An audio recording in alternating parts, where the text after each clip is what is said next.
2050 সালে গড়ে দেশের জিডিপি প্রবৃদ্ধি 5.90% হলে বিদ্যুতের চাহিদা থাকবে 59,351 মেগাওয়াট আর প্রবৃদ্ধি 6.99% হলে চাহিদা থাকবে 70,030 মেগাওয়াট। বিদ্যুৎ ও জ্বালানি মহাপরিকল্পনা 2025-এ এমন প্রাক্কলনী করা হয়েছে যাকে সম্পূর্ণ অবাস্তব ও উচ্চাভিলাষী বলছে Centre for Policy Dialogue CPD. TV trailer দেখানো শুরু করলেন যে বৃহস্পতিবার অন্তর্বর্তী সরকারের প্রস্তাবিত বিদ্যুৎ ও জ্বালানি মহাপরিকল্পনা নিয়ে তাৎক্ষণিক প্রতিক্রিয়ায় সিপিডি জানায়, এ পরিকল্পনা 2040 সালের মধ্যে নবায়নযোগ্য জ্বালানিতে রূপান্তরের লক্ষ্যের সঙ্গে পুরোপুরি সাংঘর্ষিক।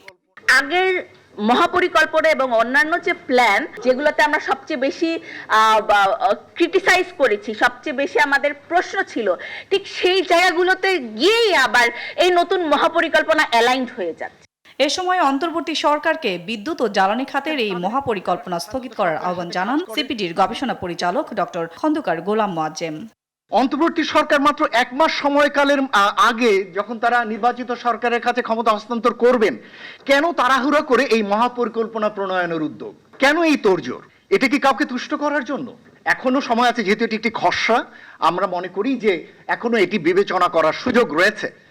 আগামীতে যে সরকার আসবে তাদেরকে অংশগ্রহণমূলক এবং বিশেষজ্ঞ ও নিরপেক্ষ প্যানেলের মাধ্যমে এই পরিকল্পনা প্রণয়নের আহ্বান সিপিডির, যেখানে থাকবে না আমলাদের অযৌক্তিক দৌরাত্ম্য। রিনিউয়েবল এনার্জির দিকে যে যাবার যে দীর্ঘমেয়াদী লক্ষ্য, সেটির সঙ্গে সাযুজ্যপূর্ণ একটি পরিকল্পনার উদ্যোগ রাজনৈতিক দলগুলো নেবেন। সাদিয়া লাবনী, দেশ টিভি, ঢাকা।